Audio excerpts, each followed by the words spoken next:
Halo warga intelektual sekalian.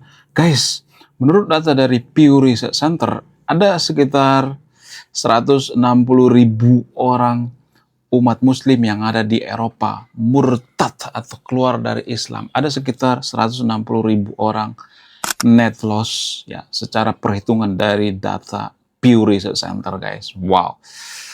Gila, luar biasa. Nah, yang jadi pertanyaan, kemana mereka murtad? Apakah mereka murtad ke Kristen? Apakah mereka tidak beragama? Apakah mereka jadi free thinker? Apakah mereka jadi ateis, agnostik, dan sebagainya? Bagaimana fakta yang sebenarnya? Jadi selama ini kan kita dapat informasi bahwa Eropa itu mengalami kenaikan pertumbuhan umat muslim. Nah, yang jadi pertanyaan, apakah ini benar atau tidak? Kenapa Pew Research Center mengatakan bahwa ada 160.000 umat muslim yang pindah dari agama Islam? Apa alasannya? Apakah dipengaruhi lingkungan? Apakah dipengaruhi oleh pemuka agama? Apakah dipengaruhi oleh umatnya gitu? Bagaimana fakta yang sebenarnya? Langsung saja kita ke pembahasannya. Mari kita gaskan.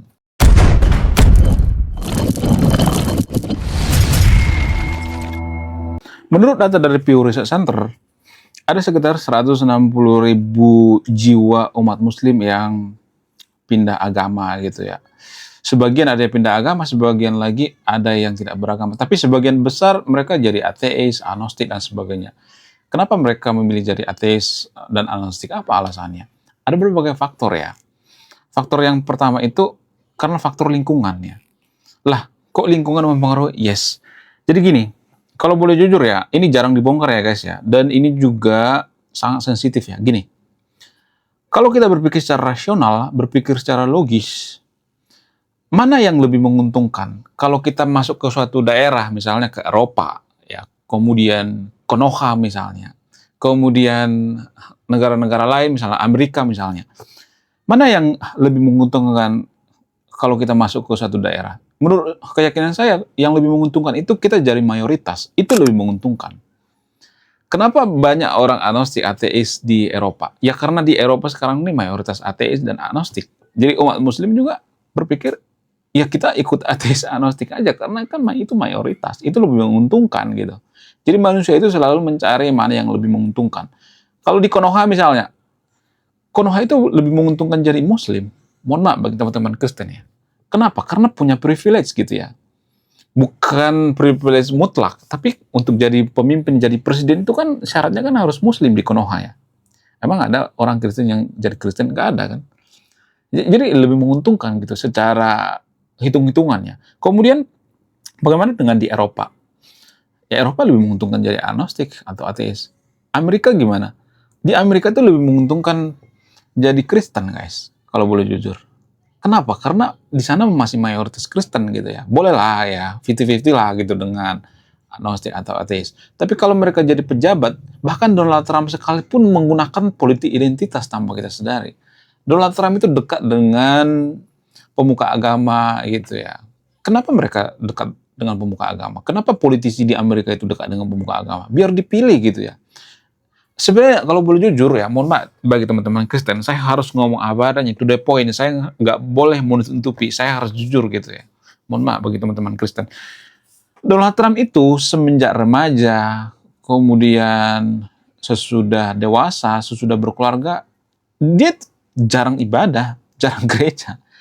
Semenjak jadi politisi dia baru rajin ibadah gitu. Kenapa bisa seperti itu? Ya oportunis, Donald Trump itu kan oportunis. Kau boleh dikatakan Donald Trump itu sebenarnya tidak terlalu peduli dengan agama.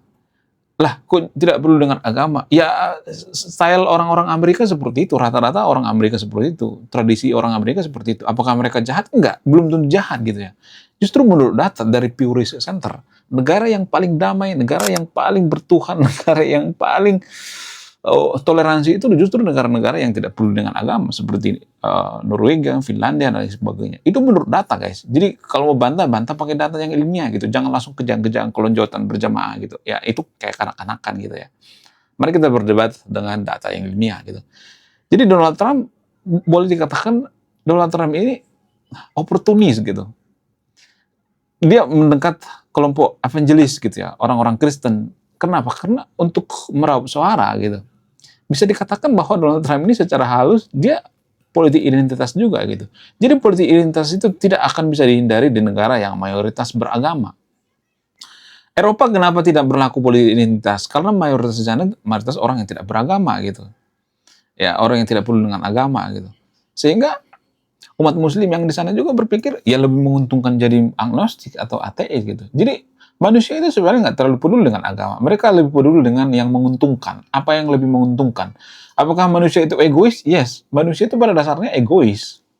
Kalau kita tidak egois, kita tidak akan bertahan hidup, guys. Ya, itu menurut data, guys. Itu menurut penelitian. Secara evolusi, ya kalau saya ngomong evolusi pasti banyak nanti yang berpikir bahwa saya itu, kamu mengajak kita untuk tidak beragama ya? Enggak, kita percaya evolusi bukan berarti lagi kita langsung murtad gitu atau langsung tidak beragama. Enggak seperti itu konsepnya. Ada banyak orang yang percaya teori evolusi tapi enggak murtad-murtad juga. Seperti Guru Gembul misalnya. Guru Gembul itu percaya teori evolusi. Bahkan dia kalau ngomong itu banyak ngambil data-data dari teori evolusi gitu. Bahkan dia percaya manusia purba. Apakah dia murtad? Enggak kan. Apakah dia enggak percaya dengan Nabi Adam? Enggak juga kan. Jadi jangan sedikit-sedikit, kamu itu ngajak kita tidak beragama. Enggak, gue nggak ada urusan. Kalian mau beragama, kayak mau jungkir balik, kayak mau beribadah, kayak mau enggak. Gue lebih peduli dengan yang namanya berpikir kritis, ya. Kemudian akhlak, kelakuan, kejujuran, itu lebih penting daripada lu mau beribadah 500 kali sehari, kayak nggak ada urusannya. Boros air ya. Jadi kalau saya perhatikan, manusia itu sangat egois. Kalau kita nggak egois, kita nggak akan bisa survive.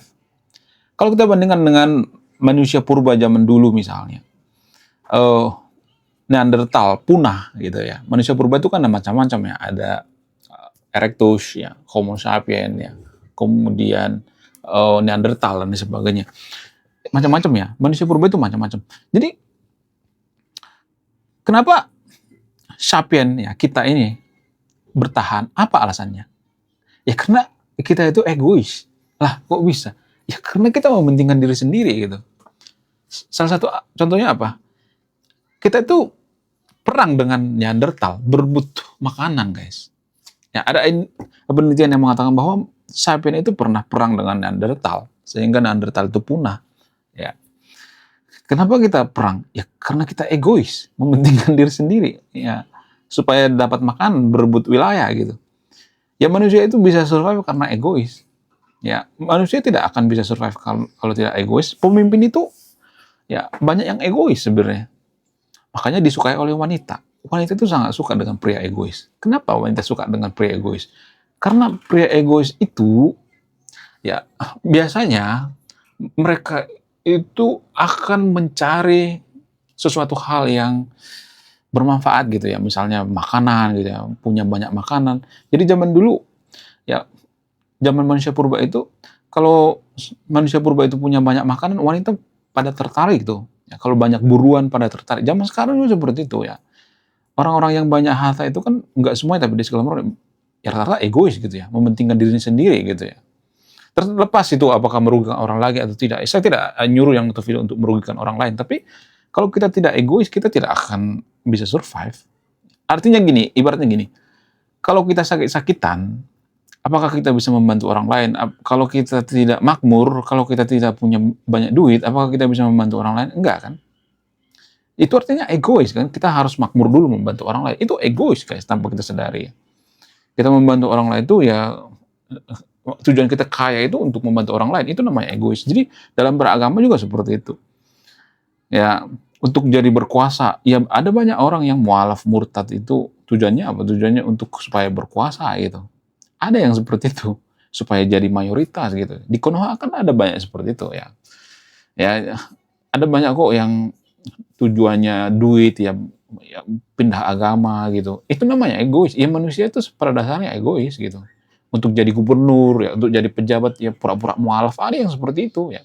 Jadi itu pada faktanya, itu kenyataan yang jarang kita pahami gitu ya. Mohon maaf bagi yang video nih ya, saya emang agak ini ya vulgar, tapi pada faktanya seperti itu. Manusia itu ya pada dasarnya egois gitu. Kalau kita nggak egois, kita nggak akan bisa survive guys ya. Kemudian ya, apakah saya menyuruh yang nonton video untuk egois banget, enggak. Saya tidak nyuruh ya disclaimer on-nya. Tapi pada realitanya seperti itu, pada faktanya seperti itu. Gen manusia itu egois. Ya, itu pada faktanya. Itu secara biologis ya. Secara biologis manusia itu ya punya gen yang sangat egois ya. Kalau nggak egois kita tidak akan berketurunan gitu ya. Kalau kita tidak egois, kalau kita tidak berpikir rasional, kita tidak akan berketurunan. Ngapain? Kan capek. Bikin anak itu capek gitu. Ngurus anak itu capek. Bikin anak nggak capek sebenarnya. Enak bikin anak. Mohon maaf. Tapi ngurus anak itu capek banget guys. Kalau kita berpikir rasional ya, kalau kita nggak egois gitu, kita tidak akan survive. Kita tidak akan punya keturunan gitu ya. Ya jadi orang-orang Eropa juga seperti itu ya. Mereka jadi agnostik, ateis dan sebagainya itu ya karena faktor lingkungan gitu, karena itu lebih menguntungkan gitu ya. Kemudian selain itu faktor daripada mereka kecewa dengan pemuka agama gitu. Ya, pemuka agama itu dianggap tidak menjalankan apa yang mereka katakan ya. Misalnya ada pemuka agama mengatakan, kita harus jujur ya, kita harus berbuat baik ya, kita harus menghormati orang lain, tapi ya tiba-tiba dia korupsi. Misalnya dapat minta suap misalnya kan, ada politisi calon terus disuap tuh ya, nanti umatmu suruh ya milik ke kita ya, ini ambil duitnya gitu. Jadi itu yang bikin orang kecewa gitu ya. Bukan berarti saya mengatakan semua pemuka agama seperti itu, disclaimer ya, tapi rata-rata kan seperti itu ya. Jadi tujuan manusia itu kan harta, tahta, jabatan, wanita itu kan biasanya kan ya. Kemudian selain itu apalagi yang mempengaruhi? Karena faktor daripada ini ya, mereka itu berpikirnya itu kan, orang-orang yang ada di Eropa itu kan berpikirnya itu kan makin rasional ya. Di satu sisi mereka makin rasional, mereka berpikir ngapain sih gue melakukan ritual-ritual ibadah ya beberapa kali sehari gitu, sementara mereka sudah meragukan yang namanya sorga gitu. Mereka juga kadang meragukan sorga gitu ya. Meragukan sorga itu bukan berarti jahat ya. Artinya kejahatan itu tidak ada korelasinya dengan meragukan sorga gitu. Kalau kita meragukan sorga, apakah kita itu jahat? Enggak kan? Justru negara-negara Eropa, negara-negara Finlandia itu, mereka bahkan mengatakan sorga itu enggak ada, tapi apakah mereka jahat? Enggak kan? Jadi jangan berpikir picik. Warga Konoha itu kan berpikir itu picik ya. Kalau kita mengatakan bahwa apakah surga itu terbukti secara ilmiah atau tidak, maka mereka akan menganggap kita itu, kamu tuh nggak beragama, kamu tuh sesat, kamu tuh masuk neraka gitu. Jadi kita diadili berdasarkan pikiran gitu ya. Kita nggak bisa mengadili seorang itu berdasarkan pikiran, nggak bisa. Ide gitu, kita nggak bisa gitu ya. Kecuali idenya itu benar-benar jahat gitu. Emang kita jahat kalau kita meragukan bahwa surga itu ada? Itu bukan kejahatan. Siapa bilang itu kejahatan? Justru negara-negara yang paling meragukan surga itu justru negara yang paling toleransi gitu ya. Saya tidak nyuruh yang video untuk intoleransi ya, tapi pada faktanya kan warga Konoha itu kan rata-rata intoleran ya. Kenapa saya mengatakan warga Konoha itu rata-rata intoleran? Ya buktinya negara paling toleransi di dunia ini, 10 negara paling toleransi di dunia ini nggak ada Konoha. Mana coba? Saya mau minta datanya. Coba, mari kita berdebat secara ilmiah. Jangan langsung marah-marah gitu ya, sedikit-sedikit kejang-kejang gitu ya. Jangan seperti itu.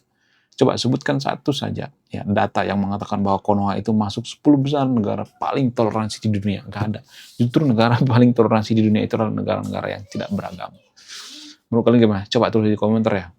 Oke guys, sekian video ini. Terima kasih Mami. Saya warga pecinta